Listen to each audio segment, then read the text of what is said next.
Assalamualaikum Bu. Waalaikumsalam Ibu. Silakan duduk dulu Bu. Terima kasih Bu. Baik. Gimana Bu kabarnya hari ini? Alhamdulillah baik Bu. Alhamdulillah. Sebelumnya dengan Ibu siapa? Ibu Siti. Baik Ibu Siti. Ibu ada keluhan apa Bu? Saya mau konsultasi soal KB Bu. Saya sedang cari metode yang cocok. Baik Bu, terima kasih sudah datang. Jadi Bu, ada banyak alat kontrasepsi yang sering digunakan seperti kondom, pil KB, suntik, implan, dan juga IUD. Semuanya memiliki keuntungan dan kerugian masing-masing Bu ya. Oke, kalau boleh saya tahu, Ibu mau menunda kehamilannya dalam jangka panjang atau jangka pendek? Saya ingin menunda cukup lama Bu. Anak saya masih kecil, jadi mungkin sekitar 5-10 tahun ke depan belum ingin tambah anak dulu. Baik Bu, kalau gitu kita pertimbangkan metode jangka panjang seperti IUD. Apakah Ibu sudah tahu atau pernah mendengar tentang IUD? Pernah dengar sih Bu, tapi belum terlalu paham.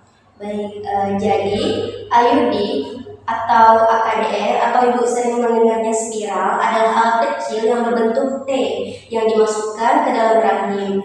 Jadi sekarang ini ada dua jenis IUD yang sering digunakan. Yang pertama yaitu IUD tembaga. Dia tidak mengandung hormon dan bisa bertahan sampai 10 tahun. Kemudian ada juga IUD hormonal, mengandung hormon progesteron dan juga efektif sampai 5 tahun. Keduanya sangat efektif dalam mencegah kehamilan. Kalau yang tembaga itu ada efek sampingnya enggak Bu? Baik, jadi kalau untuk IUD tembaga itu awal-awalnya akan terasa nyeri, tapi setelah beberapa bulan akan membaik. Kemudian kram hebat saat ibu haid, kemudian juga ada perdarahan di luar siklus.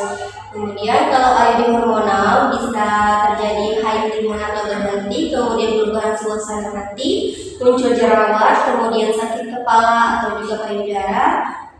Dan keduanya juga memiliki resiko infeksi saat pemasangan Bu ya. IUD juga bisa bergeser ataupun keluar. Juga IUD ini tidak bisa mencegah penyakit menular seksual. Kalau sudah pakai IUD, saya kontrol terus ya Bu? Kontrol awal dilakukan 1 bulan setelah pemasangan untuk memastikan posisinya baik Bu ya. Jika tidak ada keluhan, kontrol selanjutnya bisa dilakukan tiap 6 bulan atau 1 tahun. Tapi kalau Ibu mengalami nyeri, perdarahan tidak normal atau tidak merasakan benangnya, sebaiknya segera diperiksa. Saya pikir IUD cocok buat saya Bu, bisa jangka panjang dan gak ribet. Saya mau pilih IUD aja. Pilihan yang tepat Bu ya. Sebelum dipasang, kita perlu lakukan pemeriksaan terlebih dahulu untuk memastikan tidak ada infeksi atau kondisi lain yang menghalangi. Jika semua aman, kita bisa pasang IUD kapanpun Ibu mau. Oke, saya siap diperiksa, tapi sebelumnya saya masih penasaran Bu, IUD itu sebenarnya dipasang di bagian mana ya? Pertanyaan yang bagus Bu ya. Jadi IUD itu dipasang di dalam rahim, yaitu organ tempat berkembangnya janin saat hamil. Pemasangannya dilakukan melalui vagina, masuk lewat serviks atau leher rahim, dan ditempatkan di rongga rahim. Jadi nggak perlu operasi atau sayatan ya Bu? Jadi nggak perlu operasi. Prosedur ini tidak memerlukan operasi, hanya menggunakan alat bantu seperti alat khusus Bu ya, disebut spekulum untuk membuka jalan lahir. Lalu IUD dimasukkan perlahan menggunakan tabung khusus. Prosesnya cepat, hanya sekitar 5-10 menit saja. Setelah itu pun ibu bisa beraktivitas seperti biasanya. Terus nanti ada benangnya ya Bu?